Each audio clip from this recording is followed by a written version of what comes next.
Hi everyone, it's Linda from Linda Takes It Back. Thanks for tuning into my channel.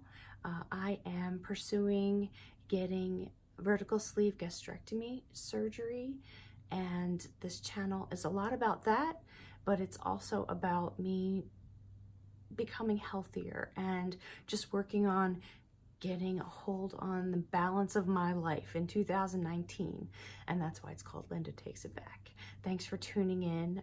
Sorry, I don't have any makeup on and I'm working at home today and this is what you're getting. Sorry.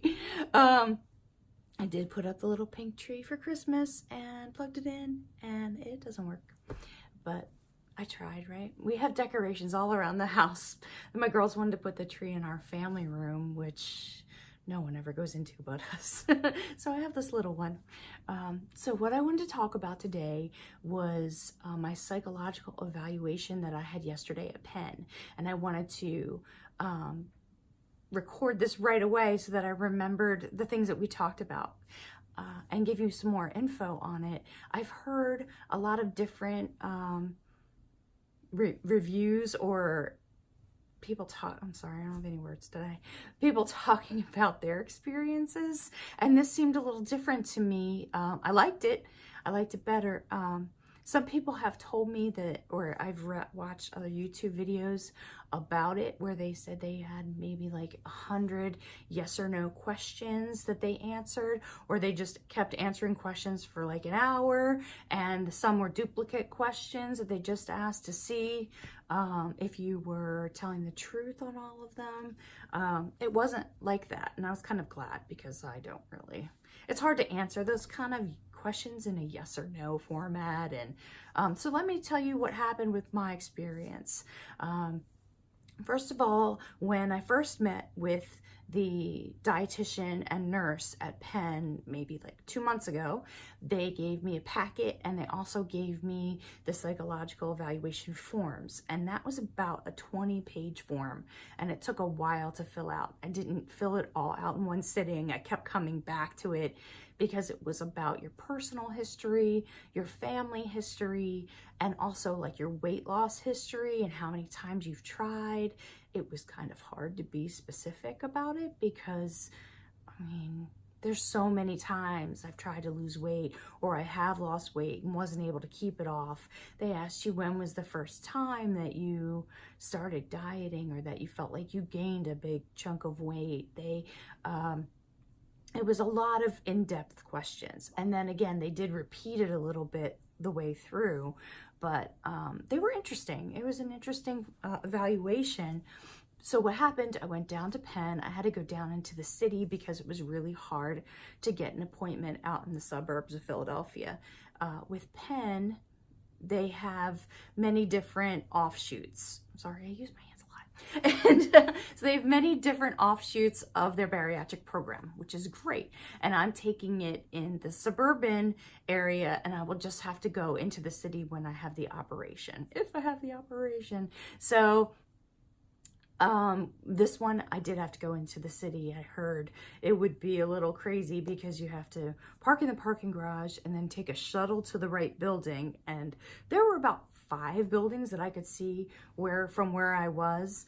And I met a nice lady who's like, don't take the shuttle and walk. But it was really cold, so I took the shuttle back. Anyway, so I had trouble finding the bariatric area. Only one sign had it on there. And then once you got into the right pavilion, I didn't know which way to go. And I just kept asking people till I found it. You had to follow the surgery signs. There was nothing under bariatric at all. But once I got in, it was smooth checking in. They looked through my 20-page form, and I think that they did that because if I didn't fill it out completely, they weren't going to do the appointment that day. And you had to pay up front as well because it's not usually covered by insurance. I am going to submit it to my insurance and see if they will cover it, but I guess typically it's not covered. So then they said, you can go past this waiting room and go into this other waiting room and through the double doors. So I did that. And when I I understood why, because the chairs there were bigger chairs. So that part of, if you've seen some of the other videos I've done, that Penn Medicine bariatric program is MBS equip certified. And that means that they had to do things like that to be very considerate of bariatric patients, which I think is something that's really great, that, you know, they're thoughtful and they've tried to cover all their bases and make sure that they're really thinking about what bariatric patients need. Anyway, so I went back and I had two people in the appointment. One was the doctor and one was the person who was in training. And she actually did the interview with me. And the doctor was there and also had some input later on. Okay, so what did they talk about? She said, we're going to go over this 20-page form and just talk about certain things in depth. And then she asked me particular questions. And I wrote some of them down, so excuse me for looking down.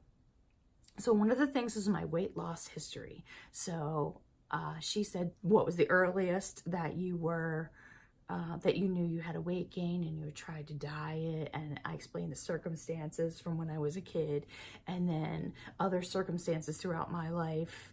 And the biggest and latest one was going through IVF for 4 years and having miscarriages and taking all those hormones and not being able to work out some of the time. When you're on IVF, you can't always do that. And then having twins, which just is crazy. So, and then after I had twins, I actually got pneumonia in the hospital and wound up being in the ICU for 7 days. So I had a huge weight loss from that. And I came home 20 pounds lighter than when I got pregnant. It was crazy. Anyway, that did not last because it was just a strange situation. And you're rocking twins on a couch for 8 months. So anyway, so I gave all that weight loss history. And then she also asked my family history. So she asked if anyone in the family had diabetes, if people were overweight in my family, and just more on that. She asked about my eating patterns. So do I tend to eat more in social situations or when I'm by myself, and go into detail about that a little bit more. Also about whether people in my family smoke and whether I smoke, which I don't. And what else? Okay, about the habits that I'm going to need for after the surgery. Did I know what was required? Did I know how long it is till I could have any alcohol, and if I should have alcohol? And did I know what the protein requirement was? Did I know about caffeine after surgery? And so we talked about all of that, and carbonation and things like that. And I liked that it was a conversation. I like that a lot. And also things I'm going to do to work this into my life, which I already have a plan. That's why I created this channel, because I want to change my life next year and get more control of it in a healthier way than I have been. And so I just told them basically everything that was going on and how stressful my life was and how I was going to try to make certain changes next year. And at the end, the doctor said, if you weren't making those changes, that they probably wouldn't approve me for the surgery, because my life was so stressful and so jam-packed and out of control.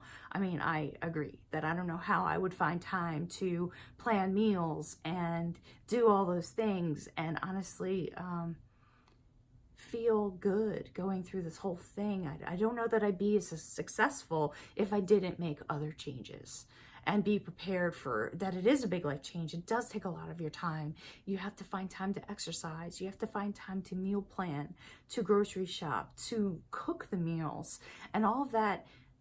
You know, I would go into the kitchen and just kind of be like, what can I make in 20 minutes? What's the fastest thing I can make? And those were the meals that I would make, because I would work until the very last minute that I could work, and my mom would be watching my kids, and then she would go leave, and I would have to make dinner really fast. And that's kind of the pattern that it was until my kids started back at school and I had more time to work.